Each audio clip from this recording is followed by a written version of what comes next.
Aşgabatyň etraplarynyň birinde bir näçe zaýda birden elektrik togunyň güýjüniň üýtgemeginiň netijesinde ýaşaýjylaryň hojalyk tehnikasy ýandy. Azatlyk radiosynyň Aşgabatdaky habarçysynyň sözlerine görä 24-nji noýabrda akşam Gowdan we etrawynda elektrik üçünçiliginde näçalyk törep, togyň berilmeginden soň ýaşaýjylar öz hojalyk tehnikasynyň zaýalanandygyny bilip galypdyr. Şenbe günü akşam tehnika köpçülikliğin zaýalandy. Telewizorlardan, soğuduculardan we haladelniklerden başlap mobil telefonlara çenle diýip bu etrapda ýerleşen jaýlaryň biriniň ýaşaýjy Azatlyk radiosynyň habarçysyna gurrun berdi. Onuň sözlerine görä, onuň öz öýünde soğuducu, 2 sany haladelnik, telewizor we telefon üçin simler köýpdir. Aşgabatyň bu etrapynda köp gatly ýaşaýyş jaýlaryň onlarça ýerleşýär.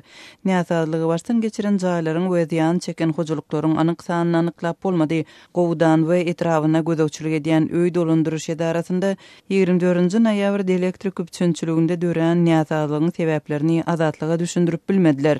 Aşgabatdaky habarçymyzyň sözlerine görä şenbe güni howa birden sowapdyr we bir gün odalyky 25 gradusdan 5 gradusa düşüpdir. Şäheriň eteginde garly ýagyş ýagypdyr.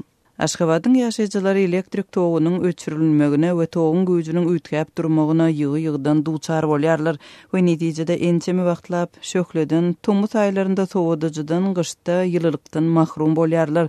Elektrik togunyň güýjüniň üýtgäp durmagy köplenç hojalyk tehnikasynyň zaýalanmagyna we ýaşaýjylaryň maddi ýetki çekmegine getirýär. Azatlyk radiosynyň Türkmenistandaky habarçylarynyň we söhbetdeşleriniň sözlerine görä ilata berilýän elektrik togunyň üçünçiligindäki näçalyklar tumut we gyş aýlarynda has köp ýüze çykýar. Sebäbi bu mevsimlerde elektrik togy has köp harçlanýar. Ilkinji nowatda da jaýlary sowatmak ýa-da ýylatmak üçin elektrik gurallar köp ulanylýar. Azatlyk radiosynyň habarçylary Türkmenistanyň dürli künjeklerinde ilatyň elektrik togunyň ençemi wagtlap kesilmegi bilen bagly kynçylyklary barada ýygyderli habar berip gelýärler. Häkimetler munyň sebäplerini ilata köplenç düşündirmeýärler. Soňky aýlarda Aşgabatyň dürli bölekleriniň ilaty birnäçe günläp suwsuz, gasyz we elektrik energiýasiz galypdy. İýul aýynda Balkanawat şäheriniň ýaşaýjylary birnäçe güniň dowamında elektrik energiýasiz galypdy. Noýabr aýynyň başynda Azatlyk radiosynyň daşawdaky habarçylary kommunal hyzmatlar üçin bergisi bar bolan hojalyklaryň gazdan we tokdan kesilenligini habar berdi. Türkmenistanyň ilaty ençe ýyl bäri kommunal hyzmatlaryň hiliniň ören pesligi bilen ýüzböz bolýar. Ýurdun habar beriş serişdeleri ilatyň kynçylyklary barada habar bermekden saklanýar. Häkimetler problemalaryň sebäplerini ilata düşündirmeýärler.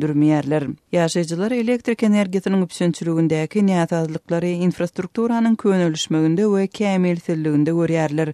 Türkmen ýolbaşçylary problemany agdymýarlar. Emma şu ýylyň fevral aýynda Türkmenistanyň ýolbaşçysy ýurdun ähli elektrik stansiýalarynda barlyk geçirmegi we ähli kemçilikleri düzeltmegi tapşyrypdy.